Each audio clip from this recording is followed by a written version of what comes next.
37 cas de consultation pour coups et blessures volontaires et 56 cas de violences sexuelles chez les enfants.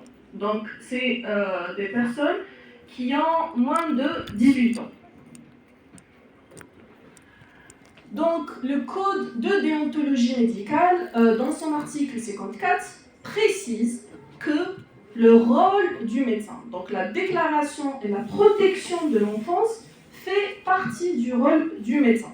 Donc, quand le médecin, le chirurgien dentiste appelé auprès d'un mineur ou d'une personne handicapée constate qu'ils sont victimes de sévices, de traitements inhumains, de privation, il doit en informer les autorités. Donc, les professionnels de santé, que ce soit les privés, dans les hôpitaux, dans les services de santé, aux écoles ou dans des structures de proximité, ils ont tous la responsabilité de signaler des cas de sévices. On a aussi la loi sanitaire qui stipule dans son article 198 et qui dit que les professionnels de santé, donc ça inclut les médecins, les infirmiers ou autres travailleurs dans le secteur de la santé, ont l'obligation de déclarer les cas de sévices et de maltraitance subis par les enfants, les femmes, les personnes âgées et les personnes handicapées. Donc, c'est quoi la maltraitance envers les enfants ? Donc, on a déjà, par rapport à l'OMS, on définit la maltraitance comme violence et négligence envers toute personne de moins de 18 ans. La définition du code pénal, on parle de l'âge de 16 ans. Donc, c'est volontairement toute blessure, coup à un mineur de 16 ans, qui le prive volontairement d'aliments, de soins, au point de compromettre sa santé, commet volontairement à son encontre toute violence, à l'exclusion des violences légères. Donc retenez cette notion que le code pénal reconnaît l'existence de violences légères qui sont pas punies, qui ne font pas partie de cette définition. On a la loi 1512 relative à la défense de l'enfant. Donc c'est une loi qui a été faite en 2015.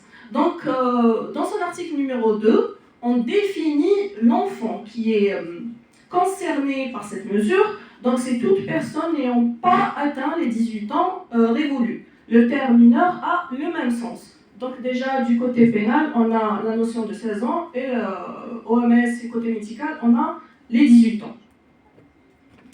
Alors, pour résumer, c'est toute forme de mauvais traitement, abus sexuels, négligence et exploitation commerciale ou autre, qui va entraîner des préjudices sur la santé, la survie, le développement et la dignité de l'enfant dans un contexte d'une relation. Donc le responsable a en général une relation de responsabilité, de confiance ou de pouvoir.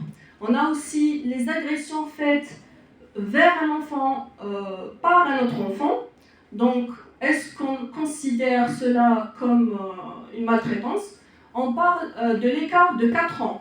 Donc, lorsqu'il y a une différence de 4 ans entre les deux mineurs, là, on parle de maltraitance. Comme par exemple, quelqu'un de 17 ans avec un enfant de 10 ans. Là, on peut parler de maltraitance. Mais entre 11 ans et 12 ans, c'est une dispute ou c'est un mauvais traitement, on ne peut pas parler pénalement de maltraitance. Donc, on a là la loi 1512. C'est la loi de la défense de l'enfant qui parle d'une notion très importante, c'est l'enfant en danger. Donc, pour prévenir la maltraitance envers les enfants, on a eu une population victime ou une population qu'on cible et pour laquelle on fait très attention. C'est les enfants en danger. Donc, c'est les enfants orphelins, l'exposition à l'abandon, les travailleurs qui ne sont pas scolarisés, où on a un abus sexuel, où on a les enfants qui font des fugues, qui sont victimes de conflits armés ou autres. Donc, on a aussi le point sur le secret professionnel. Donc, dans cette catégorie-là, on ne pose plus cette question. Donc là, c'est clair. Le secret professionnel ne peut pas être opposé au délégué national de la protection de l'enfance. Donc, le médecin peut librement signaler, il doit signaler ces maltraitances. On parle aussi des services en milieu ouvert, c'est les services sociaux en milieu ouvert pour la protection de l'enfance. Donc, quand on parle de maltraitance, on a la maltraitance physique, donc c'est appliquer une force physique volontairement sur l'enfant. Donc là, on a la question de la limite entre châtiment éducatif ou punition et maltraitance. On a la maltraitance sexuelle, c'est d'exposer l'enfant à un comportement ou à un acte sexuel qu'il ne comprend pas et qui n'a pas le développement nécessaire